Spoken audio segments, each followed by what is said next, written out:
Tôi và Như Yên Đại Đế đến người được tôi tài trợ học bổng khi còn nghèo. Cùng lúc sinh con, ngày đó, đứa trẻ của cô ấy không sống sót. Chồng tôi nhất quyết bắt Như Yên Đại Đế trở thành mẹ đỡ đầu cho con trai tôi. Và dù tôi dạy dỗ con trai hay mua quần áo cho nó, Như Yên Đại Đế luôn xen vào và bình phẩm. Sau này, khi con trai thi đại học, tôi đã chọn ngành phù hợp với số điểm của nó. Nhưng Như Yên Đại Đế lại khăng khăng muốn đăng ký vào Đại học Thành Bắc. Cuối cùng, con trai nghe theo tôi và đỗ đại học. Nhưng khi giấy báo nhập học về, nó lại gây tai nạn xe hơi khiến tôi thiệt mạng. Lúc đó tôi mới biết, ngay từ khi sinh ra, Như Yên Đại Đế đã hại chết con trai tôi. Rồi đổi con của cô ta lấy con tôi. Khi mở mắt ra, tôi trở về ngày sinh con. Tiểu Mộng, thật là trùng hợp quá.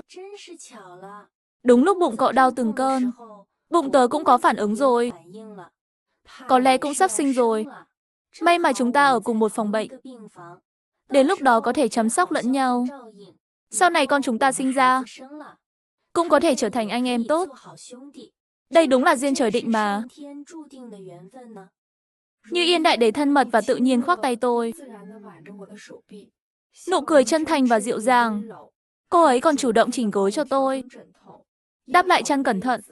Ai nhìn thấy cảnh này cũng phải thốt lên rằng tình chị em thật sâu đậm. Đúng vậy, của thật là có duyên mà.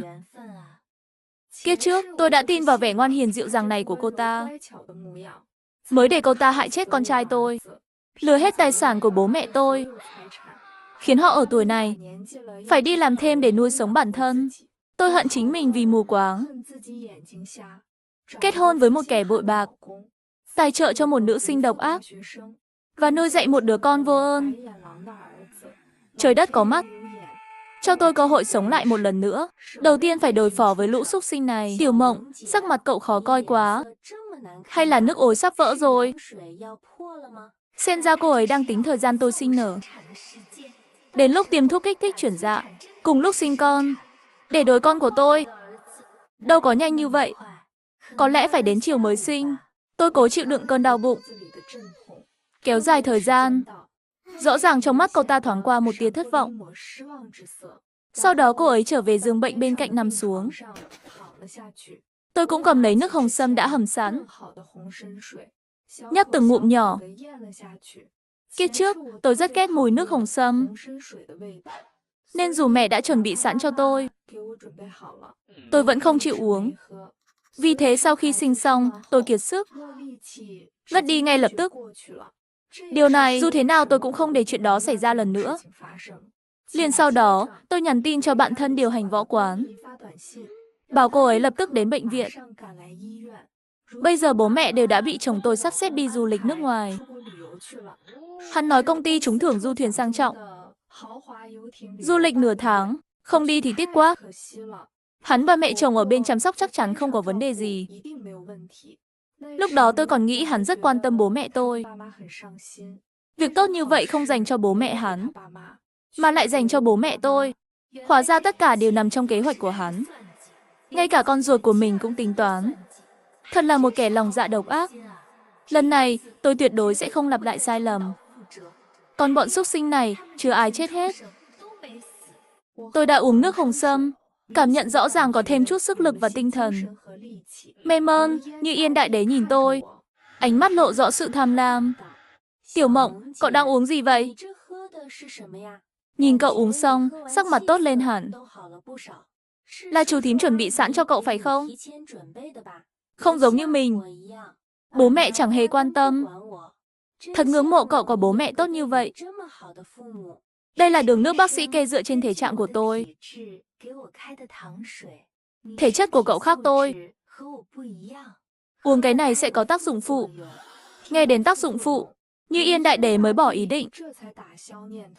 Nhưng đôi mắt vẫn nhìn chằm chằm vào tôi. Phát hiện ra tôi đang cầm điện thoại, cô ấy lại hỏi tôi, Tiểu Mộng, cậu đang nhắn tin cho ai vậy? Anh Vĩnh Cường không phải đang trên đường đến rồi sao? Bố mẹ cậu cũng đang du lịch ở xa.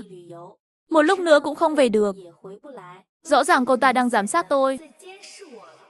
Kiếp trước, tôi còn tưởng đó là sự quan tâm. Cảm thấy rất cảm động. Bạn thân của tôi vừa đi ngang qua đây. Nghe nói tôi sắp sinh. nên ghé vào xem tôi. Con còn chưa sinh ra. Đến xem có ích lợi gì đâu, cậu mau bảo bạn cậu về đi. Tiểu Mộng, tôi ở đây với cậu mà. Đảm bảo sẽ không có chuyện gì xảy ra.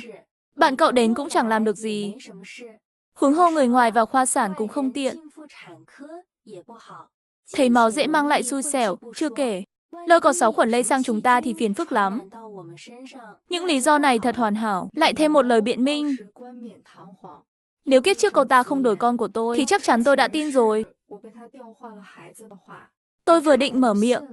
Cánh cửa phòng bệnh bị bạn thân đẩy ra. Bệnh viện quy định phải có người nhà đi cùng. Sao họ không sợ nhiễm khuẩn? Trên người họ không có sáu khuẩn à? Sao chỉ mình tôi có? Như Yên Đại Đế lập tức biến sắc. Ánh mắt cô ta đầy vẻ nhớ lại. Hai người họ biết nhau vì tôi. Thậm chí ban đầu còn không hợp nhau. Nhưng một lần đi ăn nướng tối, Như Yên Đại Đế thấy bạn thân của tôi. Một mình hạ gục bà gã say rượu gây rối. Từ đó không dám nói xấu cô ấy nữa. Sau khi bạn thân đến, Như Yên Đại Đế rõ ràng ngoan ngoãn hơn nhiều, cũng không dám công khai giám sát tôi nữa. Trái tim treo lơ lửng của tôi mới yên tâm được một nửa. Ngay lúc đó, bụng tôi đột nhiên có thắt dữ dội. Tôi nắm chặt tay bạn thân, cố gắng nói nhỏ, cậu muốn đi vệ sinh đúng không? Được, tôi đưa cậu đi. Đúng lúc tôi trên đường tới cũng suýt nhịn không nổi rồi. Mau đưa tôi đi toilet. Vậy tôi cũng theo các cậu đi. Cậu theo làm gì? Vạn nhất cái thân nhỏ bé của cậu có vấn đề gắn trách nhiệm lên người tôi thì sao? Đừng nghĩ đến chuyện vu oan giá họa cho tôi không phải loại người như thế đâu. Tiểu Mộng, cậu sớm trở về nhé. Nếu không phát tác giữa đường thì rắc rối đấy. Rắc rối, nhưng là rắc rối cho cô ta. Ra khỏi phòng bệnh, tôi cố chịu đựng cơn đau bụng, nói nhỏ, mau chuyển tôi sang phòng riêng, đến lúc tôi sinh rồi. Bạn thân không hỏi tại sao, chỉ đỡ tôi ngồi lên ghế, rồi vội vàng đỡ tôi ngồi vào ghế. Cô ấy nhanh chóng chạy ra quầy lễ tân, làm thủ tục chuyển phòng bệnh cho tôi. Còn tôi ngay lập tức gọi điện cho bố mẹ, bảo họ nhanh chóng trở về. Sau khi sinh con xong, tôi sẽ rất yếu ớt và phải nằm trên giường một thời gian dài không thể động đậy. Chỉ có bố mẹ chăm sóc đứa trẻ giúp tôi mới có thể yên tâm. Chẳng mấy chốc, tôi đã nằm trong phòng riêng. Phòng đơn có nhà vệ sinh riêng, còn có y tá bên cạnh chăm sóc. Tôi vừa thở phào nhẹ nhõm, thì điện thoại reo liên hồi. Là chồng tôi, Tạ Vĩnh Cường gọi đến. Cùng với đó là 7-8 tin nhắn. Toàn hỏi tôi đang ở đâu. Còn thúc giục hỏi tôi đã sinh chưa. Nhưng tôi không bắt máy, mà nghiêm túc dặn dò bạn thân. Lát nữa cậu đứng đợi ngay cửa phòng sinh.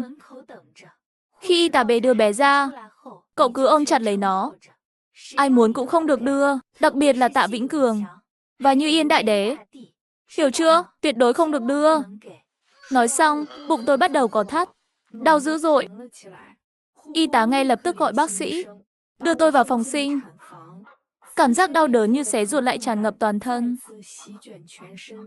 Suốt quá trình, tôi lắng nghe lời hướng dẫn của bác sĩ, hít thở sâu và dặn mạnh. Dặn mạnh thêm nữa, tôi không dám nhắm mắt lại, không dám nghĩ đến những chuyện khác. Tâm trí tôi hoàn toàn tập trung vào đứa con chưa chào đời. Kiếp trước, tôi đã thiếu nợ nó quá nhiều, đời này tôi phải bù đắp gấp bội. Đứa trẻ chui ra khỏi bụng, tiếng khóc vang lên rõ ràng. Bác sĩ thông báo là một bé trai, nặng 7-8 cân, rất khỏe mạnh. Tôi nắm chặt tay bác sĩ, cảm động nhấn mạnh, đưa đứa bé cho bạn thân của tôi, Lưu Anh. Nhất định phải đưa cho cô ấy, đừng đưa cho cha của đứa trẻ. Yên tâm, chị à. Chắc chắn sẽ đưa cho bạn thân của chị. Nghe những lời này, tôi mới thở phào nhẹ nhõm. Tôi tin các nữ bác sĩ, và tôi cũng tin bạn thân. Chỉ cần cô ấy cầm được con trai tôi, thì tuyệt đối không buông ra. Ban đầu, tôi định cố gắng chịu đựng không ngủ, để vượt qua 2 giờ quan sát trong phòng phẫu thuật. Nhưng cơ thể tôi thực sự quá yếu và mệt mỏi. Cuối cùng, tôi vẫn từ từ nhắm mắt lại. Khi mở mắt ra, tôi đã trở về căn phòng riêng. Bạn thân ôm chặt lấy con trai tôi. Ta vĩnh cửu nhìn cô ấy với ánh mắt đầy tức giận. Hình như đã cố gắng giật rất nhiều lần, nhưng đều không thành công. Còn Như Yên đại đế đứng bên cạnh, trông vô cùng kinh ngạc và bối rối. Rõ ràng cô ta bị tôi đánh bất ngờ. Tiểu Mộng, cậu tỉnh rồi à? Nhìn xem, thằng nhóc dễ thương chưa này. Nó còn thè lưỡi với mình nữa. Thực sự quá đáng yêu. Vương Tiểu Mông, ý cậu là gì? Sao tự nhiên đổi phòng mà không nói gì? Tớ đã tìm cậu bao lâu rồi? Gọi điện cậu cũng không bắt máy. Còn để Lưu Anh ôm đứa trẻ không đưa cho tớ. Tớ mới là cha ruột của đứa trẻ mà.